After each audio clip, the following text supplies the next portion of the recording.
team that used to be called the Redskins, and they win 36-33 the final. And that's it. Hail to victory and a fly, Eagles fly right into the loss column. The winning streak is over at 10 games. It was the 5th touchdown pass of the game for Jaden Daniels as he got it done. Now, Jalen Hurts, how'd that go? Well, the Eagles did not celebrate winning the NFC East. The better story is in the losing locker room. And I mentioned I put the whammy on the Eagles. Jalen Hurts did not play at the end of the first quarter, knocked out of the game, hitting the head on the turf, and he gone. And that's it, first quarter. And so the rest of the game, the backup, Kenny Pickett was in. Now, the Eagles initially said, well, he might come back. No, he would not return. He is now part of the NFL's concussion protocol. So let us discuss the question. Is it time for Coach Nick Sirianni and the Eagles fans to panic? Oh, no, panic at the disco. Jalen Hurts is hurt. Oh, my God. All right, so I've got kosher, sanitized, and DraftKings. And we will combine all of these things together and give you a free complimentary bottle is what we're going to give you. I don't know of what, but we'll just give you a complimentary bottle. All right, so my first thought here, to answer the question, is it time for Nick Sirianni and the Eagle fans to panic? I am nodding my head yes. Well, they won 10 games in a row. You're just being a shock jock. No. The dream of catching the Lions for the number 1 overall seed. The dream, all but dead. Right? That's over. So that means you're not going to have the bye week. The math on that does not work out very well in your favor. But more importantly, the NFL concussion protocol does not mean that you'll be right back out there in a few days for the Philadelphia football team. So you go from a 10-game winning streak to I'm biting my fingernails off in the span of a couple days. Here's why. Sloppy, undisciplined football. The Hurts injury is one thing, but just the way the Eagles played throughout this game. They had 10 penalties for 91 yards they handed to Washington in this game. You had C.J. Gardner-Johnson ejected for taunting. He gone. And walked off the field and gave the double salute to the good people that live in the DMV area there. Now, as much as we like to goof on Jalen Hurts, it's a lot of fun. If you do a sports talk radio show, I recommend it. It's a good job, and you can goof on Jalen Hurts. As much as we like to goof on him, the Eagles have no plan B. There is no plan B. Kenny Pickett, I saw some people praising him. I didn't get that vibe. I didn't. Maybe I missed something. I know I was watching a lot of games at the same time. But, wow, it was not a kosher performance by Kenny Pickett. The Eagles had leads of 14-0, 21-7, and then Kenny Pickett settled in. They were also up 27-13.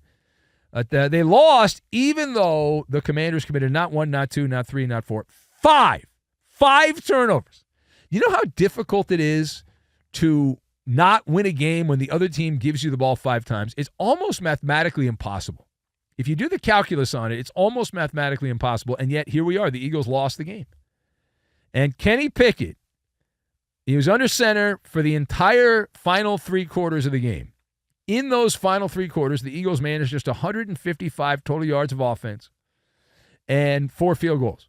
From the end of the first quarter to the rest of the game, 4 field goals, that's it from the Eagles offense. So, yes, they had the lead, but the lead, most of it was built on the back of the running game, Saquon Barkley, when Jalen Hurts was in the game. Now, Pickett completed less than 60% of his passes for 143 yards. He also averaged a pedestrian 6 yards per pass attempt. So he had a touchdown pass at the end of the first quarter and 183 yards. The Eagles had 21 points and 183 yards. Pickett had 1 touchdown pass, an interception, and a fumble as well. Philly, so brilliant with the tushy-pushy. But in this game, on 3rd down, 3 of 16. My computer-like brain tells me that is less than 20%. So now going forward, I mentioned the anxiety, the panic at the disco, the finger biting, which is all part of this. It's all part of this. So Hurts is now subject to the NFL's step-by-step return-to-play policy, the many procedures that lawyers have put in so the NFL does not get sued up the wazoo under the concussion protocol. All right, now as part of that process, it means that Hurts must be cleared to return by an independent brain expert and also the team doctors, but it's the independent one, which is the fly in the ointment, the roach in the salad. Now, furthermore, to Buffalo we go. That is where Bills quarterback Josh Allen has his own issues. That's right, Josh Allen took a helmet to the funny bone. Oh, it's so funny, my funny bone. He was not laughing. Right arm happened during the game with the Patriots. And, of course, obviously not a laughing matter as Josh Allen going into that game, the MVP favorite. Did Lamar Jackson pass Josh Allen by? Did another Buffalo player slip down the MVP race as a result of playing not that great in a poor weather game? Developing hot, ... Lamar certainly had no problems with the Steelers in his performance on Saturday. But anyway, this is about Josh Allen. So Allen told CBS. He told CBS after the game that he had, quote, no feeling in his right hand after taking that hit in the second half of the game on the next throw. It came out a little wobbly as a result. So what is your level of concern for Josh Allen at quarterback in Buffalo? So the Maller scale of concern, 1 to 10, with 10 being football Armageddon. I'm at a 7. I can't go higher than a 7, but I can't go lower than a 6.5. So I'm at a 7 for Josh Allen. Allen is already nursing supposedly a bum left hand. That's his non-throwing hand. And now he's got an issue with his right arm, the funny bone. Now, that's at least what the Bills are saying. But I've been burned too many times sitting behind these microphones to believe that we're getting the full story. We're getting a version of the story, but I don't think we're getting the whole story. I think there's more to it. So he's got the left hand. Now he's got something with the right arm. The Bills are saying, hey, it's just the funny bone. That's it. We imagine it's something more, right? We're getting a sanitized version of what's going on. So you were down 14-0 at home, had to scratch and claw and work your way back into the game if you're Buffalo. You win by what turns out to be a field goal to a team that is now the 3-12 Patsies. Boy, those Buffalo Bills are impressive. New England ended up with more yards than Buffalo. They had 9 more first downs, although it should be noted that the reason the Patriots had 9 more first downs than the Bills was because of the holiday spirit in Buffalo. The Bills Mafia, and mainly the Bills players, they had 13 penalties for 78 yards. They handed 7 first downs by penalty to the Patriots. That's hard to do. That's a high number. Like 1 or 2 is all right, but 7? New England got 7 first downs on penalty because of the incompetence of the Bills, at least in the eyes of the officials. That's crazy. So what I'm trying to say is there's a spill on aisle 7. There's a spill on aisle 7, so you might want to get the mop out, the bucket, get that ready to go. All right, last thing. To Atlanta we go.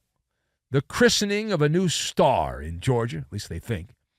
Michael Penix Jr.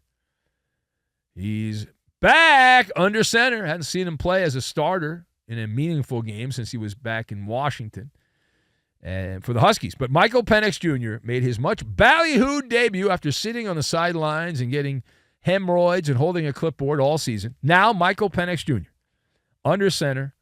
So the question, put a letter grade on Michael Penix Jr.'s debut for Atlanta, a game that was won. Atlanta won in a cakewalk over the Giants, a game that was never in doubt. They win going away. So, what's the letter grade? So before I give you my letter grade, I want to tell you some of the headlines that the toe-sucking NFL media put out there from Michael Penix Jr. One of the headlines, I found these confusing. One of the headlines was Falcons quarterback Michael Penix Jr. validates belief in almost flawless first start. Almost flawless first start. Raheem Morris said almost flawless. Penix excites NFL fans, another blog posted. But wait, there's more. Michael Penix Jr., this one read, lifts the Falcons in his starting debut. Okay. Maller report card, C-. Average. I don't understand. Now, I didn't watch every second of this game. I flipped over to the game. It was in my rotation. I did see the Giants, who I took for gambling reasons on Benny versus the Penny, the TV show. The Giants jumped out to a 7-0 lead. Now, the reason I cannot give Michael Penix Jr. more than a C- on the Maller report card is because he did nothing that was extraordinary. And after sitting and learning on the sidelines, you would think that he would come out, hit the ground running. He did not hit the ground running. He finished with a generic 202 yards passing, no touchdown passes. He had an interception that was bounced off Kyle Pitts, but it still counts as an interception. He had no impact on the running game. It's not like he ran wild. It's not like the second coming of Lamar Jackson or anybody like that. But the reality was this was like a DraftKings commercial. We do commercials ever so often. They call it a no-sweat bet from DraftKings, where if you lose, you get your money back. That's what this was. He was set up for success. And fine, the Falcons won the game by a lot, but it was playing, A, the worst team in football, B, Drew Lock hand-delivered 2 touchdowns to Atlanta. He threw not 1 but 2 pick sixes, had 3 turnovers in the game, also lost a fumble. You like that? Yeah. Well, Cousins is like, I could have done that if I had played. He was on the sidelines, Kirk Cousins. I could have played. But Drew Lock, 2 touchdowns handed by the Giants offense. And so you talk about setting Michael Penix Jr. up. Now, better days are ahead. We hope, but let's be fair here. Let's not just because you're excited because there's a new person that's entering the stage.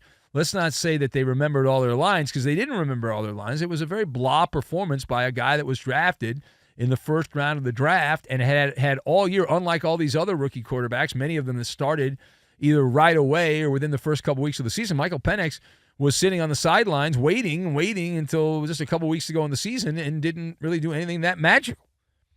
But yet everyone's praising him.